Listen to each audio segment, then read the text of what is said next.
Et on va diffuser aussi en direct. Comment ça va tout le monde? Ça va. Oh, c'est un petit ça va, ça, Oui, Jocelyne. j'allais dire aussi. Non, non, non, non, non, ça va. Tout va bien. Non, non, non, non, non, tu vas pas nous raconter d'histoire. Oui, oui, oui. Mm. Alors, je partage. Mm. Alors, j'ai le plaisir donc de retrouver Armel, que j'avais interviewé la première fois je crois que c'était au moment du confinement, ou c'était avant. Peut-être Je avant déjà, non? je sais plus exactement. Et, euh, et moi, j'ai envie de te demander, Armel, pour commencer, euh, bah, comment ça va, ça c'est sûr, mais surtout parce que on t'a vu, tu étais omniprésente à un moment, puis après, tu as un petit peu disparu des médias, et Oui. puis après, tu es revenu, et après, il y avait le mouvement de la danse. Je vous laisse éteindre vos micros les uns les autres. Ah, c'est moi qu'on entend le truc. Voilà, oui, parce qu'on en dirait. Voilà, on t'a vu, puis on t'a perdu, puis tu es revenu, puis tu fais plein de choses et plein d'initiatives. Il y a donc le mouvement de la danse, qui est une école que tu crées, mais qui existe toujours.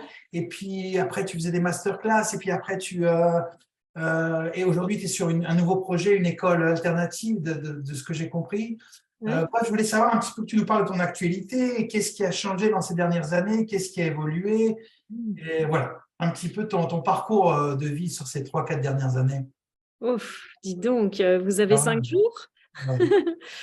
Parce que là, en 1 heure, ça va être court, hein, mais je vais Non, faire tu as de... 10 minutes, Ok, d'accord, je fais de mon mieux. parce qu'après, on prendra des Euh, questions. Bah oui, bah je viens parce que je suis le mouvement de la vie. Je veux dire, ce que j'enseigne, c'est vraiment ce que je vis. Donc moi, en fonction du mouvement de la vie, bah, je vis ce qui se présente, je vis ce qui se propose. Donc, bah, si on me voit parfois, bah, c'est parce que l'élan est là. Et si on me voit moins à d'autres moments, c'est parce que l'élan de partager peut-être n'est plus là ou pas là de la même façon. Et donc, bah oui, j'écoute ces mouvements-là. Et puis, bah, il y a d'autres choses aussi parfois qui m'appellent. Et parfois, ce qui m'appelle, c'est simplement de me retirer parce que je sens qu'il y a peut-être des choses à vivre, il y a des intégrations à faire, il y a besoin de revenir à moi, il y a besoin de revenir à mon corps aussi parfois. Et je sens que parfois, il y a des moments où j'ai pas l'énergie pour partager. J'ai l'impression qu'il y a tout qui rentre à l'intérieur et qui s'intériorise.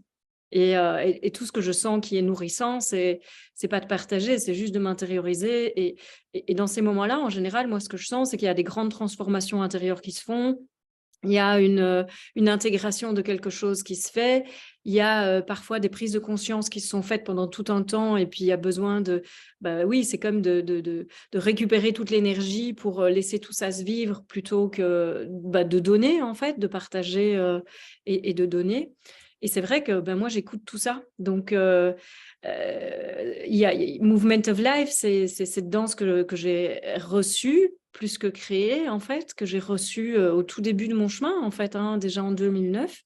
Et c'est vrai que ça a pris, au départ, la façon dont j'enseignais depuis que je suis revenue en France en 2014, bah, les premières années, c'était très direct. C'était vraiment l'enseignement non duel très direct. Il n'y a personne, il n'y a pas de chemin, tout est ce moment et tout est là. Et puis, bah, j'ai vu que c'était très bien pour certains, mais j'ai vu aussi qu'il y avait beaucoup de gens qui venaient à mes rencontres et qui, malgré tout, vivaient beaucoup de souffrance. Et j'ai souvent eu des questions qui me disaient, bah, c'est génial, Armel, mais avant de vivre ça, tu faisais quoi? Et donc, j'ai senti que bah, ce qui était important, c'était aussi que je partage le chemin que j'avais vécu pour arriver à cette expérience-là, en fait. Et c'est vrai que le chemin que j'avais vécu, ben, il impliquait d'écouter le mouvement de la vie, il impliquait de revoir mes croyances, de me déconditionner d'une certaine façon de penser,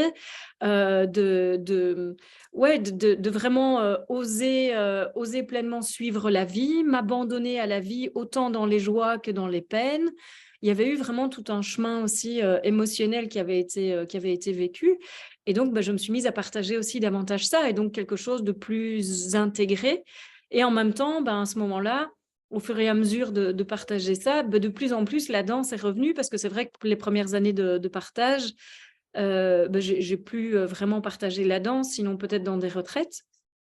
Et puis, la danse est revenue et moi-même, je suis passée par... j'ai eu des résurgences de trauma, je ne savais même pas que j'avais vécu. J'ai eu ce genre de choses qui a émergé. Et donc, j'ai senti qu'il y avait un vrai appel à ce que je revienne dans le corps.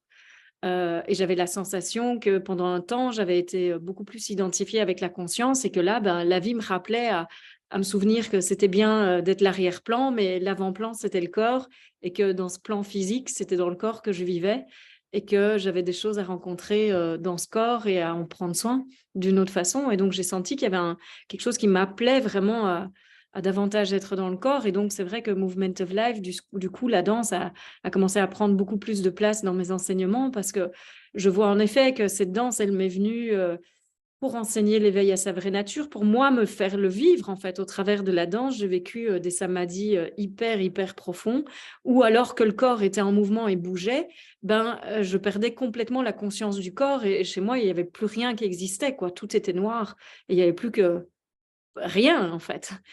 Et pourtant, quand je revenais après, on me disait que le corps bougeait, qu'il y avait du mouvement qui était là. Et j'entendais le début de la musique et j'entendais la fin de la musique. Et il y avait un moment où je sentais que ça avait disparu. Et donc, je sentais bien que la profondeur de Movement of Life invitait vraiment cette reconnexion à notre vraie nature. Et en même temps, elle invitait aussi à se reconnecter au corps d'une façon profonde. Et c'était un chemin très concret aussi pour apprendre à écouter la vie dans un espace où on est safe, puisque c'est un week-end, une session, une retraite. Et dans cet espace où on est safe, du coup, là, on peut faire des tests, on peut voir, tiens, c'est comment d'écouter le mouvement de la vie, c'est comment d'écouter, de revenir à ce mouvement naturel, de m'abandonner à ça. Et petit à petit, ce qu'on voit, c'est qu'il y a en effet un mouvement naturel qui est là.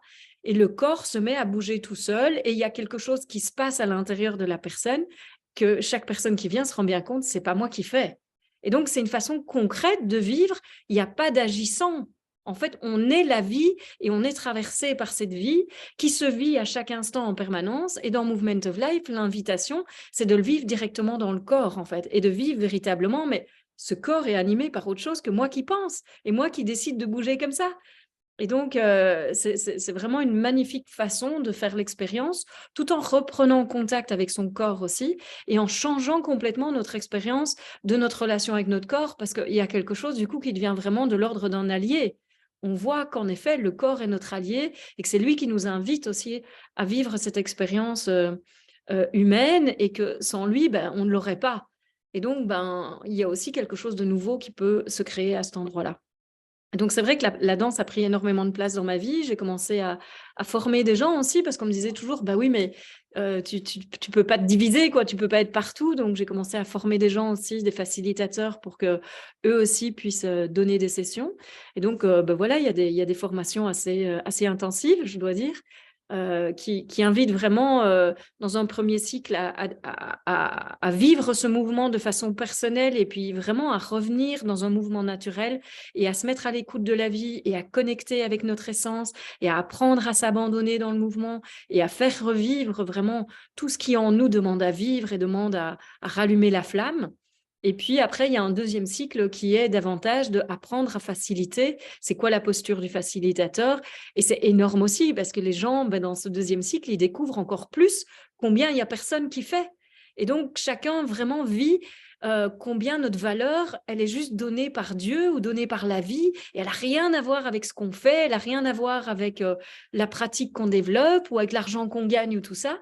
Parce que dans la facilitation, il est vraiment question d'apprendre à se laisser traverser par la vie, à se laisser traverser par Dieu et à ce que tous les mots, tous les mouvements, quoi que ce soit qui viennent, soit juste, on est un conduit pour ça, quoi. On n'est rien de plus. Et on n'est pas là pour sauver qui que ce soit, on n'est pas là pour aider qui que ce soit, on est là pour être la présence qui permet à chacun de vivre l'expérience et la reconnexion avec l'être que chacun doit vivre en fait, et de donner cet espace de sécurité dans lequel chacun peut vraiment se déposer, s'abandonner pour pouvoir revenir dans cette dépose, dans ce repos intérieur, revenir à son rythme, en fait, à ce qu'on est en essence, c'est-à-dire ce qu'on est au-delà de nos corps, ce qu'on est, l'espace qu'on est. Et c'est hyper puissant. Et puis, c'est vrai qu'il y a eu un moment, même ça, j'ai senti, OK, moi, je sens que je vais former des gens pour qu'eux-mêmes forment. Et donc, j'ai arrêté de donner des formations. Et puis là, c'est la première année que l'idée me revient et donc je me relance. Mais c'est vraiment ça, en fait. J'écoute le mouvement d'avis, je soutiens les gens aussi. Il y a des gens qui ont des belles ouvertures, qui viennent, qui sont venus à mes programmes, qui ont fait mes formations, qui ont des magnifiques ouvertures où tu vois que la conscience se déploie d'une magnifique façon. Il y a un feu, il y a le feu de l'esprit aussi qui se présente, qui se montre. Et donc, oui, moi, j'ai aussi envie de les soutenir. Ça fait partie du mouvement de la vie, en fait. Pour moi, on est là pour se soutenir les uns les autres dans cette éclosion. Et puis après, quand on est prêt, de soutenir à l'expansion pour qu'on puisse chacun aller diffuser autour de nous et qu'on fasse rayonner la conscience, quoi. Et chez moi, c'est très présent. Et peut-être que c'est pas présent chez tout le monde de la même façon, parce que je pense qu'on a tout le monde a des couleurs différentes, des personnalités différentes, et c'est clair que la vie va utiliser nos couleurs, nos personnalités d'une autre façon pour partager et enseigner ce qu'on a à partager, et ça va plaire à certains, ça va toucher certains et pas d'autres, et c'est très bien en fait, parce que l'humanité, s'il y a bien une chose qu'on voit dans l'humanité, c'est que c'est la richesse de la différence, et puis c'est qu'on est certainement tous différents les uns des autres. Donc, oui, je trouve ça important en fait qu'on ait chacun des couleurs différentes pour amener d'autres pistes aussi et d'autres portes, d'autres façons d'entrer aussi dans l'éveil à notre vraie nature et dans la réalisation de qui on est. Et puis après, dans l'expression aussi, parce que tout qui s'éveille, tout éveil ne produit pas nécessairement d'enseigner comme moi. Parfois, c'est faire d'autres choses, parfois c'est faire des documentaires, c'est une autre façon de proposer aussi son être au monde. Parfois, c'est peut-être créer un espace. Pour quelqu'un d'autre, ça va peut-être être, je sais pas moi, peut-être créer un magasin bio avec des choses santé, enfin voilà, il y a mille et une façons d'exprimer qui on est. C'est créer une école. Et c'est vrai que moi, je me sens beaucoup impliquée et poussée par la vie à agir dans le quotidien de la société aussi. Je sens que je suis très animée à cet endroit-là. Et donc, je suis aussi ce mouvement-là. Et du coup, par mon être dans ces milieux-là, j'amène aussi une autre conscience, une autre vision, une autre perspective. Là, en septembre, j'ai repris des études à l'université. C'est hyper intéressant quand moi, je partage avec tous ces universitaires, ces docteurs, voilà, tous ces chercheurs et tout ça, que je leur parle. Oui, mais est-ce que vous avez pensé au groupe de la conscience et aux différents niveaux de conscience dans vos recherches? Ils me font quoi? De quoi tu parles? Ah et alors je leur explique. Je trouve ça riche, quoi, à l'université, de parler d'éveil de conscience et tout ça. Et donc, oui, c'est parce que tout le système, si ça s'éveille partout, le système, il doit aussi grandir, changer et s'éveiller. Donc, c'est important qu'on aille aussi allumer la lumière dans des endroits où ça va peut-être pas venir naturellement, quoi. Et donc, c'est vrai, souvent, moi, je me sens un peu poussée par la vie parce que ça m'amuse beaucoup, en fait. Je sens qu'il y a beaucoup de joie, il y a beaucoup de joie à participer au grand réveil de la société. Ouais, c'est clair. Donc, c'est un peu ça, tous mes mouvements. Et puis aussi, la femme que je suis aussi, c'est pareil, dans mon corps de femme, comment ça s'anime, qu'est-ce qu'il y a envie de vivre. Oui, ça aussi, ça se vit au fur et à mesure de tout ce qui s'ouvre aussi, quoi. Donc, ça rayonne de tous côtés, en fait. Pour moi, quand on est un être complet, il n'y a pas un espace qu'on doit taire. En fait, on peut vraiment se laisser être touché dans tous les endroits de notre être et puis laisser ça rayonner partout, quoi. Super. Merci. Merci. Ouais, merci. Tu vois, tu as réussi en 15 minutes. Ah tu vois. Merci Alain. Tu vois, tu as bien fait de me mettre une limite. Hein. C'est bon. Du féminin et du masculin, ça marche toujours quand on danse. Marche, hein, ça marche. Il paraît que ça marche.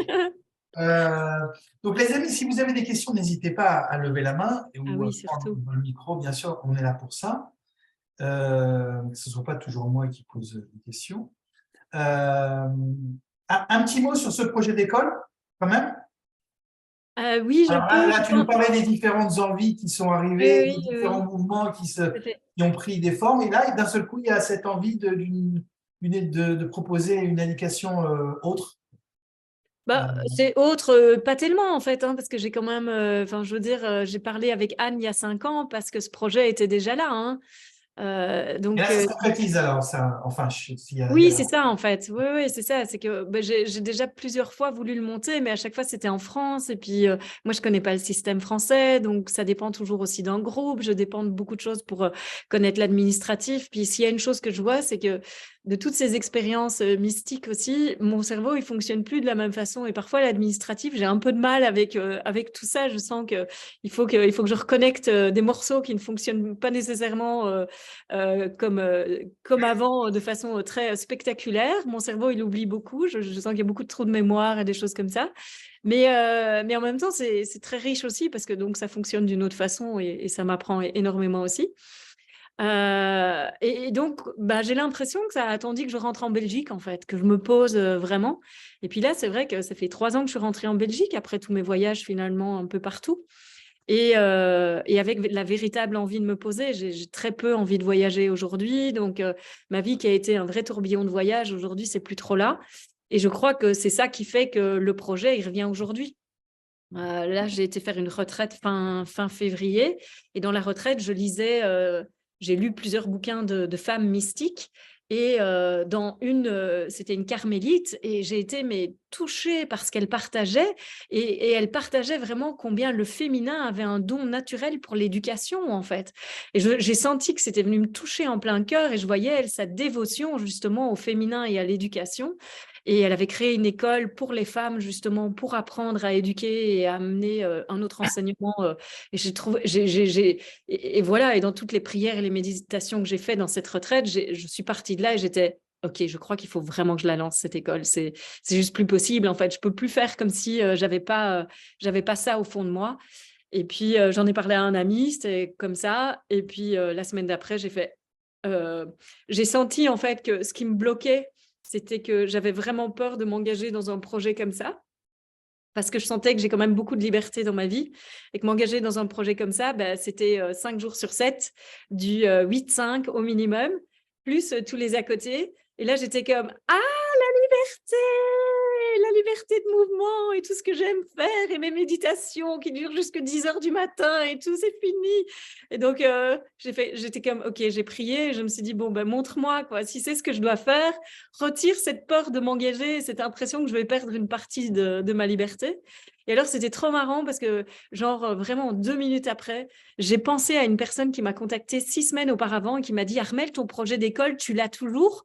Parce que moi, je suis vachement intéressée. Et si jamais tu l'avais toujours, moi, j'aimerais vraiment y participer, quoi. » Et donc, cette personne m'est venue et je lui ai envoyé un petit message et je lui ai demandé « Comment tu serais intéressée de participer à mon projet d'école ? Est-ce que tu as envie de juste m'aider à le monter ou tu serais intéressée de t'impliquer dedans au quotidien ?»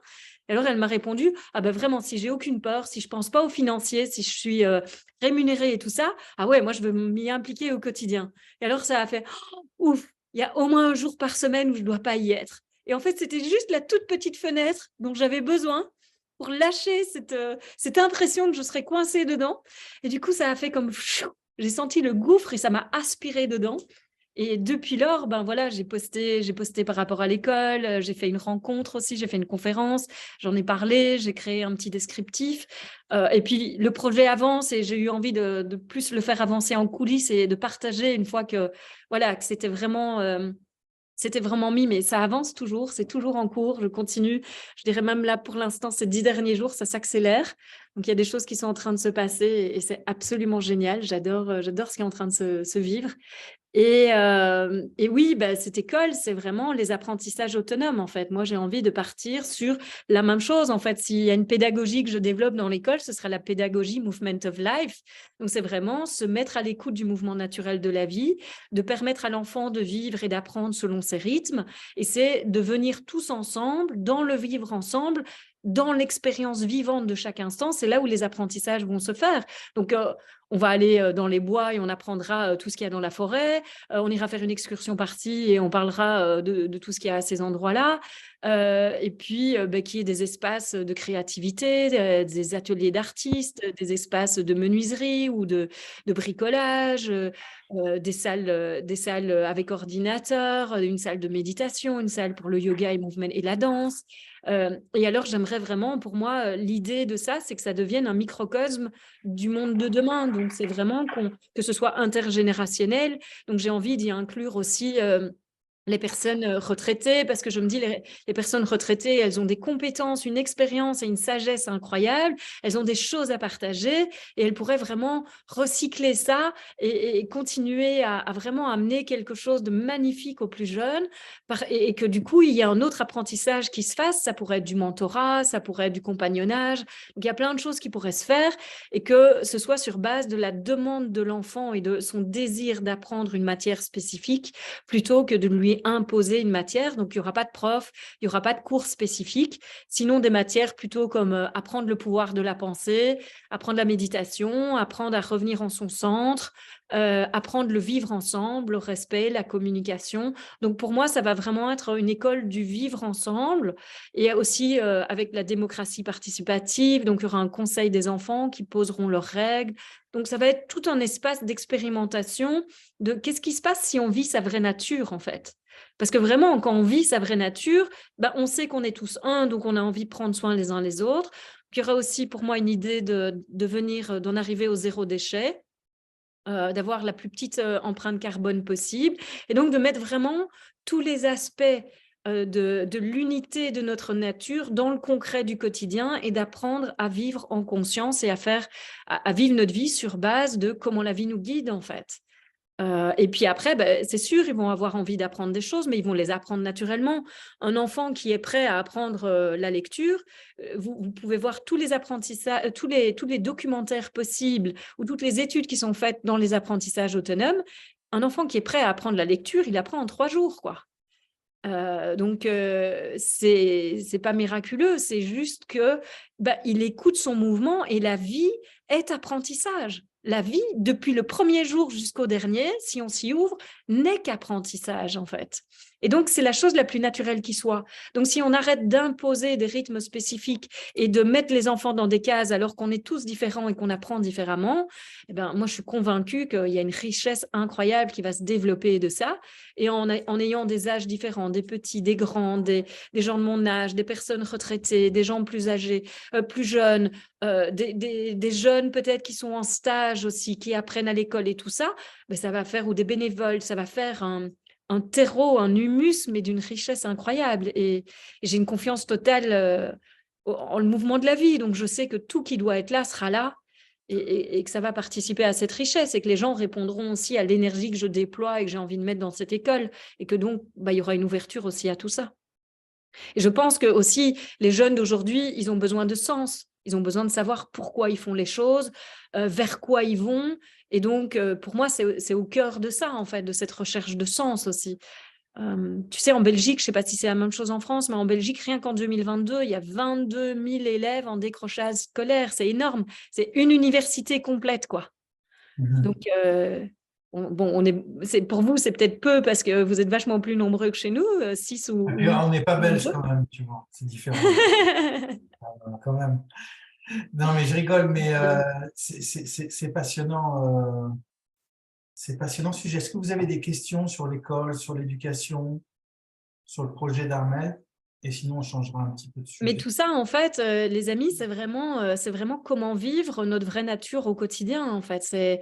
Pour moi, c'est comment de la conscience qui émerge, qui se retourne en nous et qui se voit elle-même et de cet éveil qui se passe, comment je vis après ma vraie nature dans mon quotidien. Et pour moi, ça passe par mettre de la conscience parce qu'il faut quand même se rendre compte que l'éveil, ça ne fait pas tout. Ça fait tout pour certaines personnes, ou en tout cas, dans leur personnalité, ça vient comme faire péter le bouchon Et puis, eux, ça les met dans un état. Mais pour la plupart des gens, c'est pas ça, hein. La plupart des gens, il y a un chemin, c'est progressif, ça se fait petit à petit. Et il y a de plus en plus de conscience qui est mise. Et c'est comme ça que la conscience s'ouvre de plus en plus. Et puis, ça demande aussi d'aller voir ses ombres. Ça demande aussi d'aller voir tout ça. Et c'est dans la lumière qui est mise à tous ces endroits-là que finalement, le divin ou la conscience se révèle et s'expanse de plus en plus et se révèle de plus en plus. Et c'est un peu comme le lotus, quoi. Le lotus, il naît de la boue et il émerge dans la lumière. Et pour moi, chez énormément de personnes, ça se passe comme ça. Et il y a l'ouverture d'éveil, il y a le retournement de la conscience, bien sûr, il y a tout ça, mais c'est que le début du chemin. C'est pas la fin, en fait. Il y a encore tellement plus qui se passe après. Et je suis certaine que je ne suis pas au bout du chemin aussi. Je sais très bien qu'il y a plus à découvrir encore que être la conscience. Je sens bien que là où la vie m'invite aujourd'hui, dans moi, mes méditations, dans mon appel d'un amour plus que tout, je sens qu'il y a quelque chose qui pousse encore plus loin, qui vient encore chercher davantage de moi et de pureté de ma nature, en fait. Ça, je le sens. Donc, pour moi, le chemin, il est infini. Se dire un jour qu'on est arrivé, c'est un leurre. C'est pas possible pour moi. Il y a pas d'arrivée, en fait. Être arrivé, c'est ici et maintenant. Voilà. Là. Dans cet instant. Mais l'instant d'après, il y a la vie qui démarre. En fait, la vie, ce n'est que ça. C'est un instant, c'est ça, et un instant, c'est ça. Et l'instant d'après, c'est ça. Et ce n'est que de la pure spontanéité tout le temps.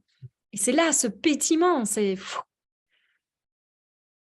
Et donc, il y a ces expériences-là, et puis il y a le quotidien. Et le quotidien, il ne pulse pas comme ça tout le temps non plus. Mais c'est comment je nourris cette écoute de la vie et cette conscience au quotidien qui va faire qu'en effet, je sens que je suis prise dans le flow. Hein, c'est vraiment ça, être prise par la vie plutôt que d'être celle qui vit la vie, quoi. Et donc, pour moi, il y a un abandon qui s'invite à cet endroit-là. Et là, c'est toboggan, quoi. On se laisse aller, on se laisse glisser et il y a tout qui se met. C'est beau ce que tu nous as décrit là. Mmh. Alors, je voulais... tu as parlé de prière tout à l'heure. Mmh. Je sais pas, ça m'a sauté. Ça m'est apparu comme ça. Ouais. C'est quoi pour toi la prière? Ben pour moi, la prière, c'est vraiment être en espace d'ouverture à recevoir quoi que ce soit que Dieu ou la vie veut me donner. Donc, c'est un plein espace de disponibilité. Disponibilité à recevoir, disponibilité à entendre, disponibilité à être transformé intérieurement. Juste vraiment un plein espace d'ouverture et de disponibilité. Et pour moi, c'est vraiment ça. Je dirais que une des prières que je pratique le plus pour moi, c'est « montre-moi ». Je ne sais pas. Et vivre dans ce je ne sais pas, c'est une disponibilité constante à ce que qui je suis, à ce que la vie, Dieu, parce que bien sûr, ça vit en moi, à ce que ça me guide. Et pour moi, il y a encore une dimension de vraiment écouter davantage et être et devenir complètement sa volonté. Devenir complètement la marionnette de Dieu, devenir sa volonté. Que ta volonté soit faite, nous disait Ouais, c'est ça. Gérard il y a quelque temps dans une vidéo. Oui, tout à fait. Ouais, pour moi, c'est vraiment ça. C'est que ta volonté soit faite. Ça, c'est ce que je dis le plus souvent au quotidien, quoi. Parce que pour moi, je vois pas l'intérêt à avoir une volonté personnelle, en fait. Je vois pas ce que ça va m'apporter à moi. Moi, je sens dans la prière, ton regard sur la prière, c'est intéressant parce que c'est un sujet que j'aborde souvent avec quelques amis. Il n'y a pas de demande. Ben, dans montre-moi, c'est quand même une demande. Hein. Dans montre-moi, mais il n'y a pas fait en sorte que je voudrais que, etc. Il n'y a pas un moi au centre de l'histoire qui demande quelque chose. Ben, non, moi ce que je sens qui vient souvent, c'est, tu vois, c'est une prière de dévotion en fait. Donc moi, je vais souvent être en louange de Dieu. Je me sens c'est pour ça que je me sens très, très proche des femmes mystiques ou même de Saint Jean de la Croix, par exemple, où on pouvait voir, je me sens très, très à cet endroit-là, en fait, où tu peux, enfin, tu vois, moi, j'ai des prières où je déverse tout mon amour à Dieu et en même temps, je me sens mais tellement remplie de son amour et en même temps que je me sens remplie de son amour, je sens que j'en aurai jamais assez, en fait, que je ne serai jamais suffisamment remplie de lui. Et donc, il y a vraiment cette louange qui se vit en même temps de plénitude totale et de sentir cet amour qui brûle à l'intérieur de moi et en même temps sentir que ce ne sera jamais assez de toute façon et que je pourrais encore plus me fondre dans lui. Et ça, je pense que, enfin voilà, ça c'est du pur délice, quoi, ça. Mais c'est vrai que ça, c'est les mystiques chrétiens aussi, hein, qui sont plus là-dedans, dans la non-dualité pure indienne. On va beaucoup moins être là-dedans, par exemple. Hein. Mais moi, mon chemin depuis le début est un chemin de pure dévotion. Donc moi, j'ai vécu pendant 5 ans dans une communauté spirituelle où tout ce que j'ai vécu, c'était être au service de Dieu et puis vraiment écouter instant après instant comment le mieux servir Dieu dans l'espace de la communauté. Et ça a été juste phénoménal, quoi, de découvrir, de sentir des douches d'amour qui me traversent au point que je ne sais même plus bouger. Et mon corps est comme paralysé tellement il y a d'amour qui me traverse dans ces instants-là, simplement en servant un verre d'eau à quelqu'un parce que j'ai entendu qu'il voulait un verre d'eau et que je me suis levée, je suis allée le chercher, je suis allée lui déposer.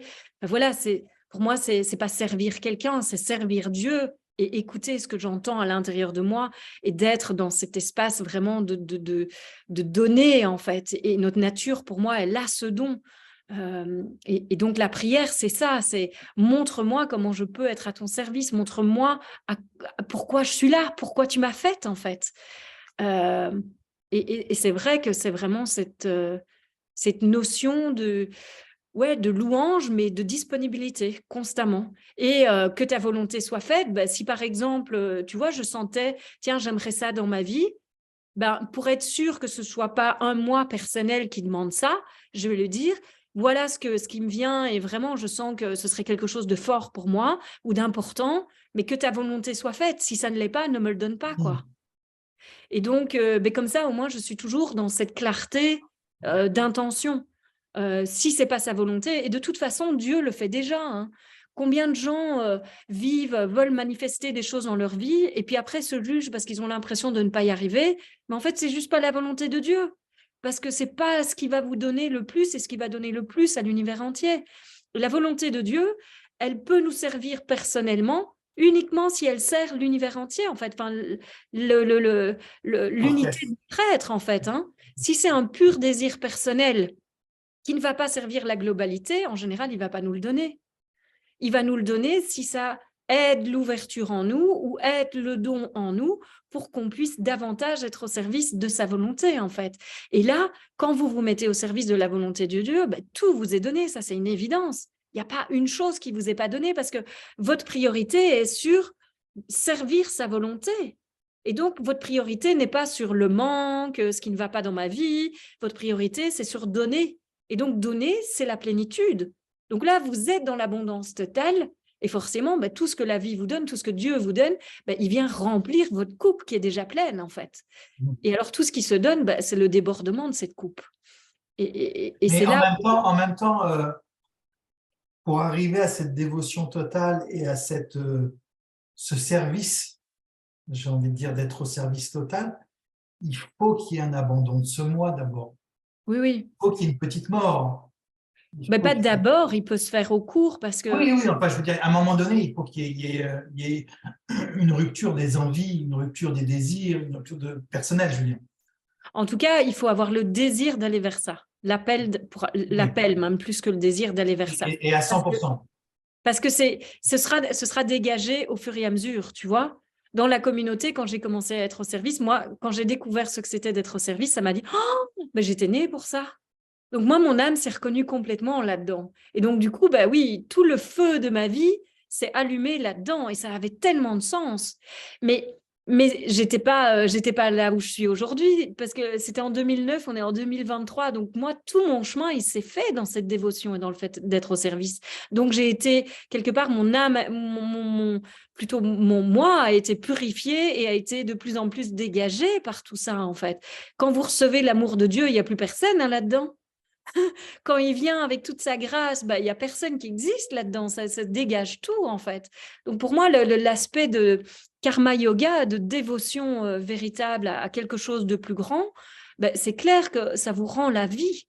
Ça rend la vie à la vie, ça éveille la conscience, ça nous rend un Dieu.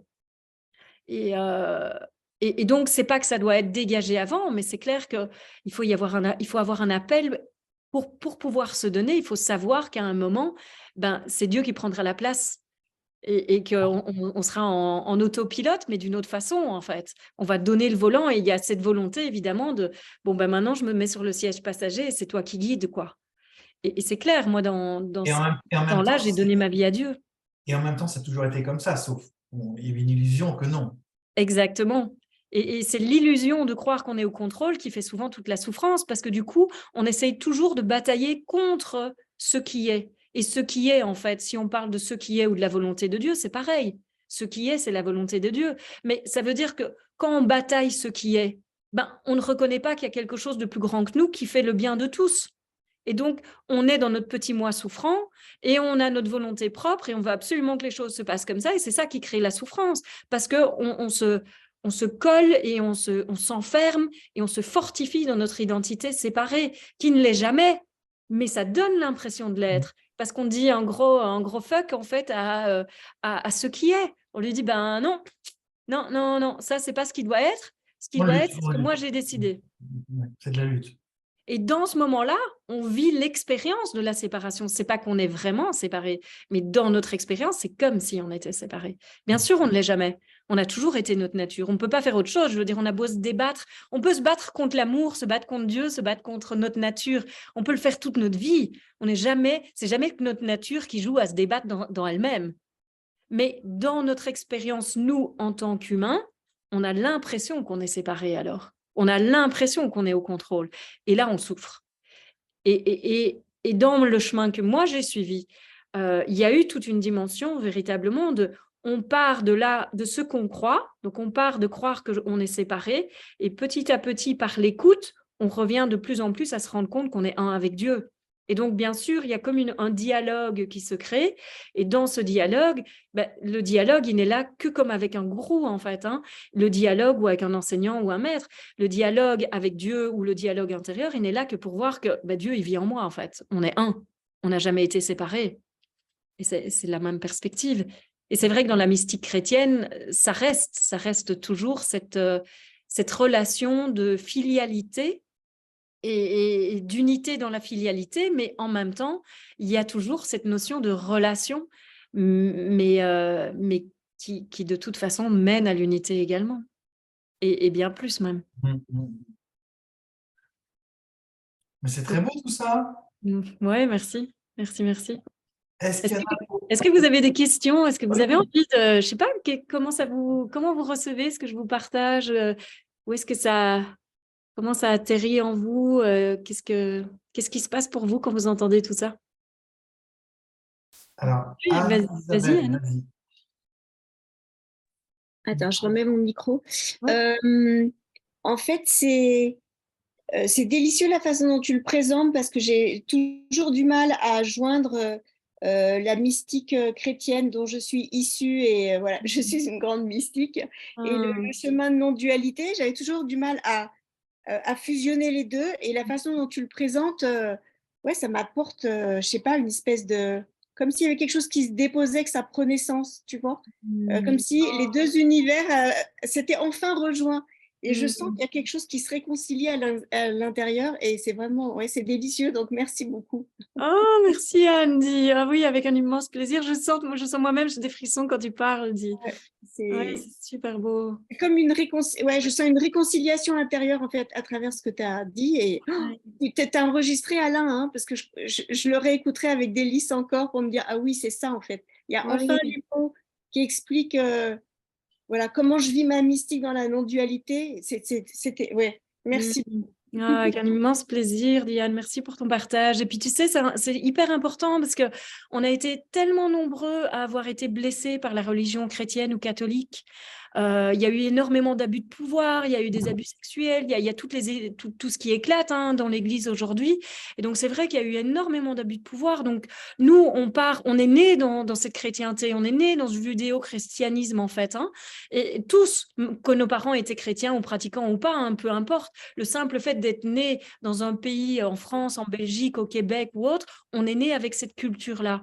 Donc, quelque part, c'est très difficile quand on va je pense, dans le spirituel et qu'on sent cet appel, parce que ça ne fait pas de sens quand on va vers notre nature, en fait, vers notre culture. Ça ne fait pas de sens parce que ça a été, on a dépeint un Dieu punisseur, on a dépeint un Dieu qui était en colère, qui était jaloux, qui était ci, qui était là. Et moi, ça ne colle pas du tout avec mon expérience de Dieu et avec toutes les expériences mystiques que j'ai vécues depuis 2009, quoi, ou même avant. Je sens que ça n'a absolument rien à voir. Et donc, c'est hyper important de voir comment notre culture, à cause des dogmes qui ont été créés par l'Église et par ceux qui ont créé des dogmes, en fait, comment ça nous a empêchés d'aller vers notre culture. Et donc, forcément, on est parti vers quelque chose de beaucoup plus direct et vers la non-dualité, vers les enseignements indiens et tout ça, parce qu'on sentait quelque chose qui appelait tellement et on se disait, c'est comme si on n'avait pas accès à ça si on n'était pas prêtre ou sœur, en fait. Dans la chrétienté, tandis que dans l'hindouisme, enfin dans la non-dualité indienne, dans l'Advaita et tout ça, là, on veut y aller, on y va, quoi. On questionne le qui suis-je, on plonge et on médite et c'est parti, quoi. Et notre nature se révèle. Et moi, c'est vrai que j'ai eu aussi ce chemin-là et j'ai fait les deux en parallèle, en fait. Donc, je connais l'un et l'autre.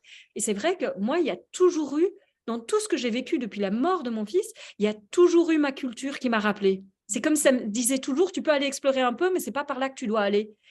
Reviens dans ta culture, reviens dans ta culture. Ça a été la même chose avec le chamanisme. C'était toujours reviens dans ta culture, reviens dans ta culture.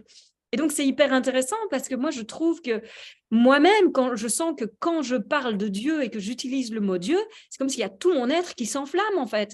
Parce que je sens que c'est qui je suis, en fait. Et donc, forcément, il y a aussi que le Christ et l'énergie du Christ, c'est quelque chose de très allumé. C'est pas nécessairement la même énergie que la non-dualité advaitique, qui est plus très dans la paix, très dans l'uniformité. Il y a quelque chose de très posé. Et c'est vrai que dans le christianisme, dans le Christ, il y a un peu une énergie feu aussi. Il y a un peu une énergie de lumière, d'amour inconditionnel. Il y a tout ça qui ne fait pas nécessairement sens dans l'autre. Et moi, je trouve que lier les deux et pouvoir faire le lien entre les deux pour nous en tant qu'occidentaux, c'est hyper important parce que je crois que ce que tu viens de dire est très juste. Il y a vraiment quelque chose qui se rencontre dans le plus intime de nous-mêmes encore. Et je pense que cellulairement, ça vient aussi délier tout ce qu'on avait dû mettre de côté à un moment parce qu'on ne sentait plus que ça résonnait. Et donc aussi, c'est comme si ça vient délier tous les abus éventuels qu'on a pu sentir, en fait.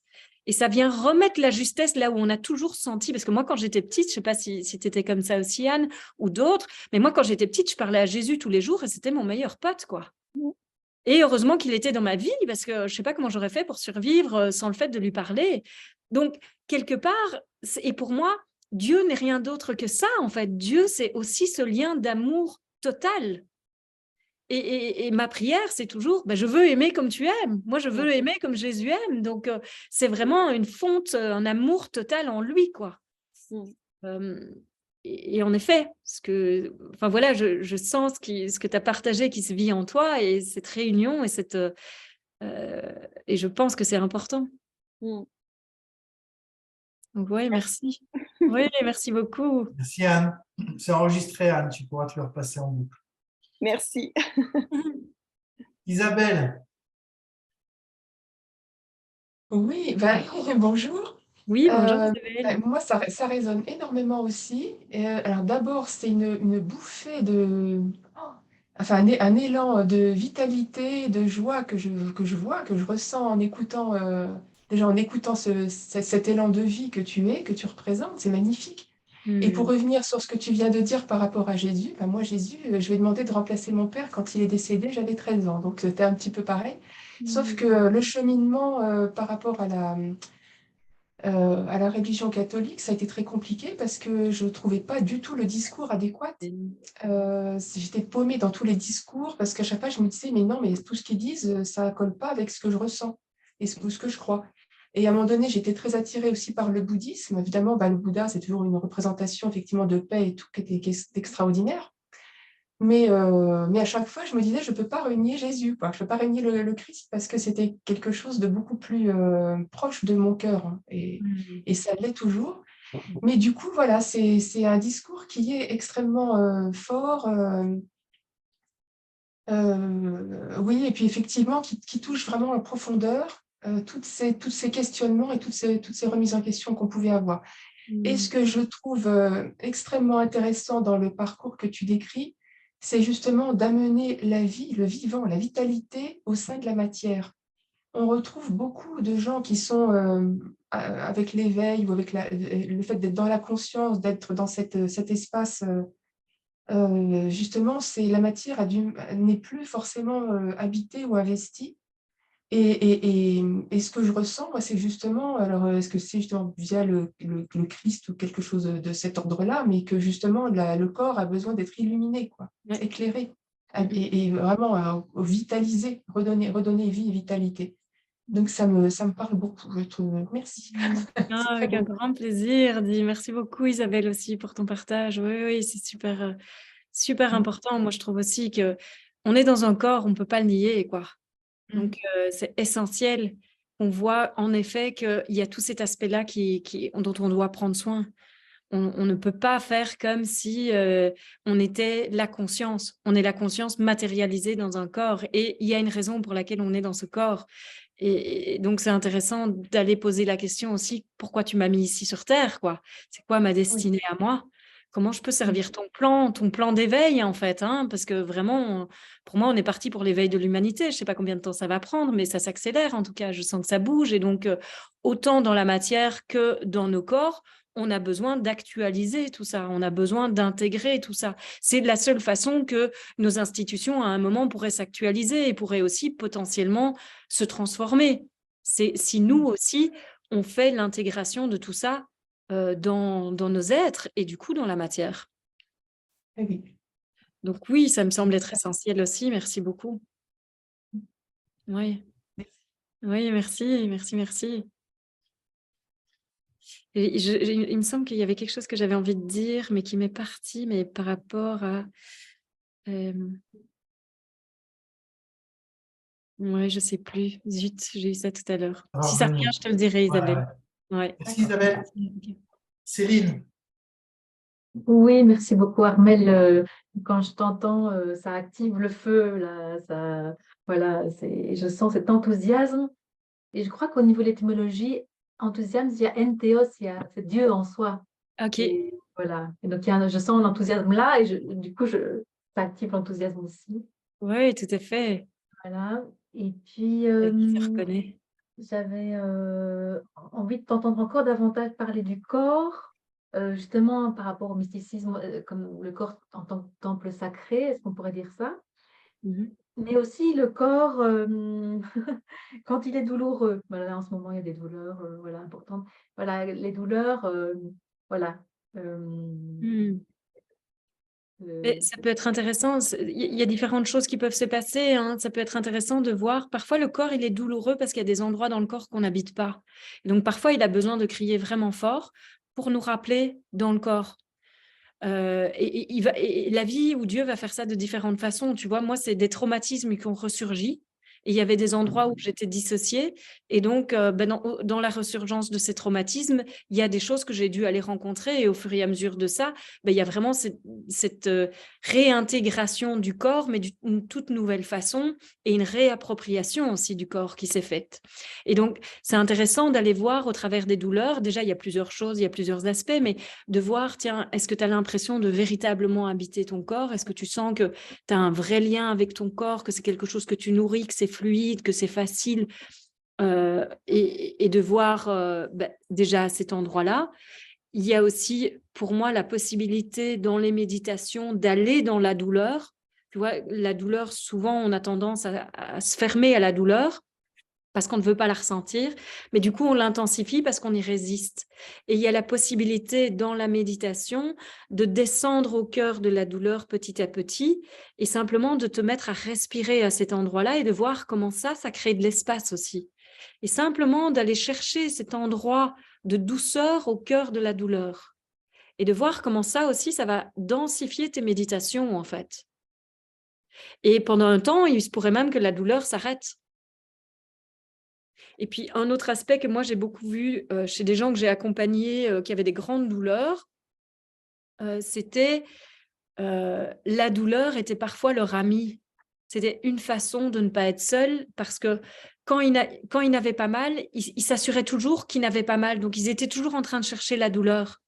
Et donc, il y a un lien qui s'était créé qui faisait que la douleur ne pouvait pas complètement partir parce que dès qu'elle partait, la peur qu'elle revienne faisait que la personne cherchait la douleur. Et hop, à un moment, elle revenait.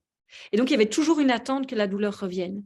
Et ce que moi, j'ai vu par rapport à ça, souvent dans les accompagnements, c'était que la douleur, en fait, était devenue une amie, mais aussi, donc c'est-à-dire un compagnon, tu vois, une façon de ne pas être trop seul, mais aussi, c'était l'expression d'une douleur plutôt psychologique ou émotionnelle qui ne pouvait pas être ressentie dans son ensemble à cet endroit-là, parce que c'est trop intense et que peut-être il y a besoin d'un accompagnement ou besoin, tu vois, d'un contenant plus vaste que juste toi, pour pouvoir aller la vivre et la ressentir et que du coup, après, la douleur corporelle peut se libérer. Et donc, c'est le corps qui crie ce que l'esprit n'arrive pas à digérer, en fait, parce qu'il y a trop. Et si jamais ça te parle, mais ça, tu vois, c'est aussi quelque chose que tu peux demander à Dieu. De te rendre compte de, OK, je suis incapable de faire face à ça toute seule, mais toi, tu es le tout-puissant, quoi. Donc, aide-moi à cet endroit-là. Aide-moi à me laisser, à la digérer, aide-moi à l'évacuer, aide-moi à la rencontrer et amène ta tendresse à tous ces endroits-là.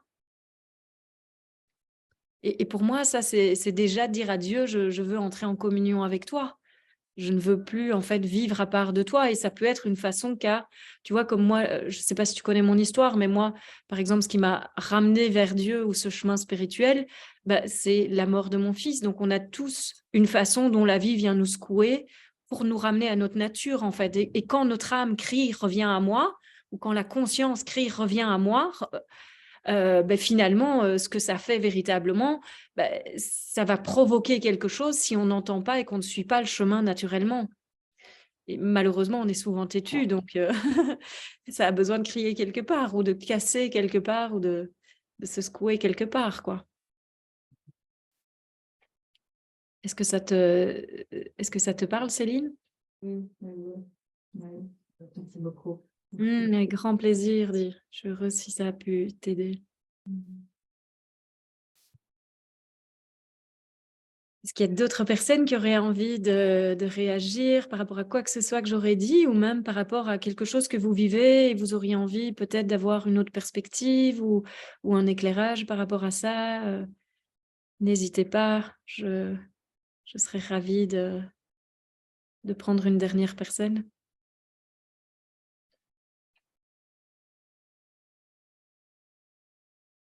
C'est le moment, profitez de cet instant. Regardez cette lumière qui arrive sur l'ange Armel. En direct. Ah oui, c'est vrai. Attends, bouge pas, C'est bouge ah pas, oui, c'est vrai. j'ai fait une capture d'écran. Moi, je trouve qu'on a un très très joli moment de grâce avec Armel. Et voilà, en plus, ça change un petit peu du. Attends, je te prends une capture d'écran parce que c'est très très beau. Ça change du discours un petit peu qu'on a l'habitude d'entendre et qu'on aime sur l'âme, qui est plus. Qui à la base était très non-duel, mais qui en fait a vachement évolué justement par rapport à ce que tu disais, et où il y a cette fusion totale avec le vivant qui a émergé. Tout à fait. Et ce que tu disais rejoint une discussion que j'avais avec José Leroy il y a quelques jours. Cet appel et cette fusion et ce retour au vivant, il est aussi lié à notre culture et à cet appel à un retour à l'Occident que nous sommes aussi. on est allé chercher Ouais. dans l'Advaita, dans le bouddhisme, des choses qu'on ne trouvait pas forcément dans nos backgrounds religieux ou d'éducation, dans notre civilisation judéo-chrétienne.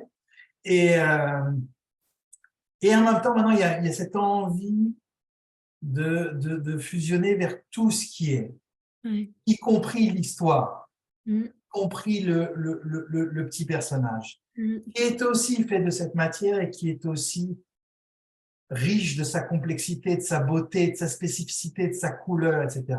C'est vraiment la source sous toutes ces couleurs. Et donc, il y a cette tendance de plus en plus sur Olam, mais pas seulement sur Olam, mais un peu partout dans tous les partages spirituels que je vois. Je ne sais pas si vous êtes d'accord tous, ce que tu en penses, Armelle.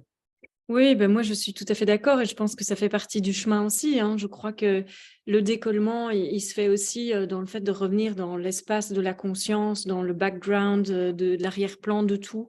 Et puis pendant un temps d'être à cet endroit-là. Et je pense que c'est aussi intéressant de passer par là et important parce que finalement c'est ça aussi qui permet le détachement. De l'identité et puis de voir qu'on est bien plus. Et c'est là où c'est le retournement de la conscience, hein. Et puis après, pour moi, il y a tout un aspect d'intégration qui se passe. C'est ça que je vous dis. Pour moi, le chemin, il commence là-bas. Il ne termine pas, en fait. Et après, il y a tout un aspect d'intégration de comment je la vis maintenant, ma nature, dans mon quotidien. Et parce que, ben oui, évidemment, c'est très bien d'être là, mais après, il y a la vie qui continue et comment je vis ça au quotidien. Et si je m'engueule avec tout le monde, je dois vivre seule ou tout ça pour être bien parce que j'ai beau être la conscience, ben, je fais tout et n'importe quoi, je respecte pas les gens qui m'entourent, je me comporte comme n'importe quoi, bah, ça va pas non plus. Pour moi, c'est pas ça la vie. Enfin, on peut dire que c'est... En même temps, excuse-moi, je te coupe, en même temps, le message authentique dans l'individualité, c'est comprendre cette vraie nature, mais c'est pas non plus se détacher de la vie. C'est simplement une vie libérée, une Oui, vie tout à fait. plus légère, Oui. débarrassée d'une forme de souffrance. On Mais est bien d'accord. on part pas dans une cave, quoi, dans une grotte, je veux dire. Non, mais Ouais, tout à fait. Mais je peux voir aussi que parfois ça arrive, il y a des excès. Ouais. Oui, c'est ça, c'est qu'on va utiliser, même des gens qui ont vécu des grosses expériences d'éveil peuvent aussi après utiliser des concepts spirituels. C'est pas moi la vie, c'est pas moi qui fais, c'est la vie qui fait, et puis se comporter de façon dégueulasse, quoi. Donc, pour moi, il y a vraiment l'importance de savoir aussi qu'il y a un chemin qui continue et que tout n'est pas brûlé dans l'expérience d'éveil et qu'il faut prendre responsabilité aussi de ce qu'on crée et de ce qu'on vit au quotidien. Et que, pour moi, quand on est conscient de notre unité, on a envie de prendre soin des gens qui sont autour de nous et on fait le meilleur avec nos trucs à nous. Et puis, petit à petit, on continue, on avance et on évolue là-dedans aussi. Et donc, pour moi, il y a un vrai chemin qui continue à cet endroit-là d'intégration aussi de nos parts d'ombre, parce qu'elles vont aussi réémerger quand la lumière est éclatante et qu'il y a tout qui s'ouvre, ça fait aussi remonter des choses, quoi. Et c'est important, je trouve, en tant qu'enseignant aussi, de pouvoir dire, oui, c'est le cas ou ça a été le cas, et il y a tout un chemin qui se fait par rapport à ça, et c'est normal, en fait. Tout ne part pas comme ça du jour au lendemain. Et puis, la couleur de la personne reste. Moi, j'ai une personnalité assez spitante, comme on dit en Belgique, c'est-à-dire pétillante depuis toujours. Ça reste malgré tout là. Et donc, voilà, oui, j'ai toujours eu beaucoup d'énergie, j'ai une capacité de résilience hors pair. Forcément, ça fait partie de tout ce qui se passe, quoi. Ça n'a pas changé. Je ne suis pas devenue... quelqu'un qui reste dans sa grotte, même s'il y a eu plein de moments où je n'aurais rêvé que d'une chose, c'était de complètement me noyer dans Dieu et de ne plus jamais en sortir. Mais je trouvais que c'était bon d'y être et que pourquoi pas rester là finalement. Mais apparemment, la vie et Dieu, ils ont un autre plan pour moi et ils me veulent ailleurs, quoi. Et en fait, c'est super gai aussi. Donc, ouais, je trouve que c'est chouette de pouvoir faire se rencontrer... faire se rencontrer toutes les spiritualités aussi, qu'on ne se critique pas les uns les autres, mais qu'on voit que tout est complémentaire. Et donc, ça fait partie du chemin pour moi de revenir davantage dans la matière et de pouvoir amener cette conscience aussi. Il y a d'abord, pour moi, le chemin d'éveil, donc d'éveil proprement, l'expérience d'éveil qui va tout changer, il y a vraiment un chemin d'amener la matière dans la lumière. Donc, on amène la matière dans la lumière. Mais après, c'est un chemin ascendant. Et donc là, quelque part, on quitte un peu toutes nos identités et tout ça pour que, pouf, il y ait le bouchon qui saute. Mais après, il y a une réintégration de la conscience dans la matière. Il y a l'esprit qui descend après dans la matière. Il y a d'abord la montée et puis il y a la descente. Et donc, pour moi, c'est ça qui se passe. L'intégration, c'est le chemin qui continue. Et je trouve ça intéressant de aussi être conscient que ça va se passer. Et après, ce qui est important, c'est que vous écoutiez aussi votre couleur. Comment votre cœur il vibre. Qu'est-ce que ça appelle? Vers quoi vous avez envie d'aller, parce que il y a ce que moi je peux vous partager aujourd'hui et peut-être que pour certaines personnes ça répond très fort et pour d'autres peut-être que ça parle un peu moins ou peut-être même pas du tout, et c'est tout à fait ok aussi. Ça ne veut pas dire que ni vous ni moi avez tort ou raison. On peut aller au-delà d'avoir tort ou raison, d'être dans le juste ou le pas juste. On peut aller dans chacun sa couleur. C'est ça aussi, en fait, pour moi, vivre cet éveil de conscience, c'est aussi voir qu'on est tous différents, on a tous des couleurs différentes. Et en fait, c'est ça qui est complémentaire, c'est ça qui fait la richesse aussi de notre monde. Et donc, on arrête de se juger les uns les autres, de dire qu'il y en a un qui est moins avancé, plus avancé. Et on voit juste que chacun a sa couleur. Et donc, on va forcément pas avoir la même expression. Et c'est magnifique qu'on ait chacun notre couleur parce qu'on va tous servir des buts différents. Quelqu'un qui reste très figé dans le non-duel hyper direct et l'advaita très direct, peut-être que c'est quelqu'un qui va davantage permettre de décapoter comme ça plus rapidement. Et peut-être qu'après, quelqu'un viendra pour l'intégration, sera peut-être plus attiré par mon discours, mais que quelqu'un qui vraiment veut s'éveiller demain ou s'éveiller tout de suite ne va pas être attiré par ce que je dis. Même si, en même temps, pour moi, je dis aussi, l'éveil, c'est maintenant. C'est pas demain. C'est maintenant, et maintenant, et maintenant, et maintenant, et maintenant, et à chaque instant. C'est un instant où pendant cet instant, il y a juste tout qui part, quoi. Je me rends compte que je ne suis ni le corps, ni la pensée, ni quoi que ce soit qui peut se passer. Et pendant un instant, je laisse absolument tout de côté. Et dans cet instant, je me rends compte que je suis beaucoup plus que ce que j'ai toujours cru que j'étais. Et je suis ça. Et je ne suis allée nulle part pour le chercher. Je n'ai fait aucune pratique. J'ai juste arrêté pendant un temps de croire que je puisse être quoi que ce soit d'autre. Et j'ai mis toute mon attention ici. Et dans cet instant, ici, là, maintenant, là, tout de suite, vous pouvez juste libérer complètement vos esprits de quoi que ce soit qui est dedans. Et de vous laisser complètement envahir et prendre par l'expérience qui est complètement disponible ici, maintenant. Dans un instant où vous cessez toute pensée, toute identification, toute idée de qui vous pourriez être ou de futur, de passé. Et que vous laissez ce moment être juste suspendu.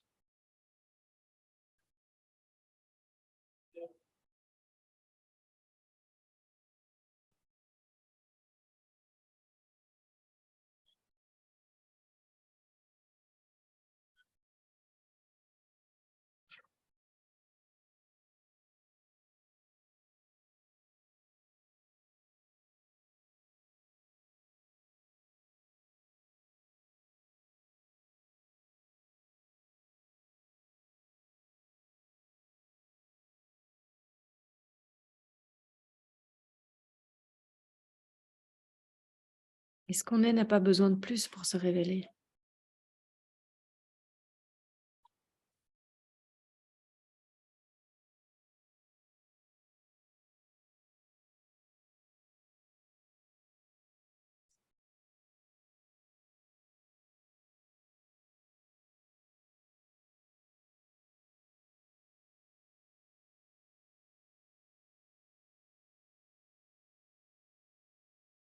Et tout est le même et tout est différent.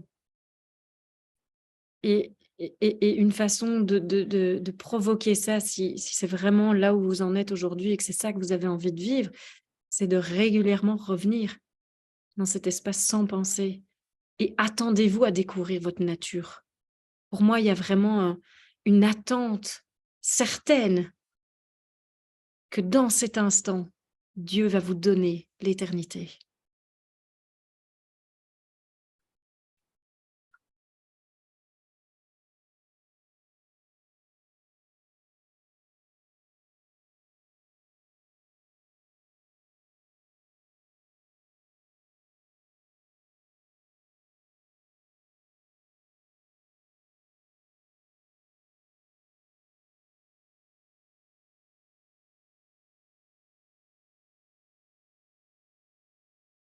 Une belle façon de clôturer, hein, il me semble.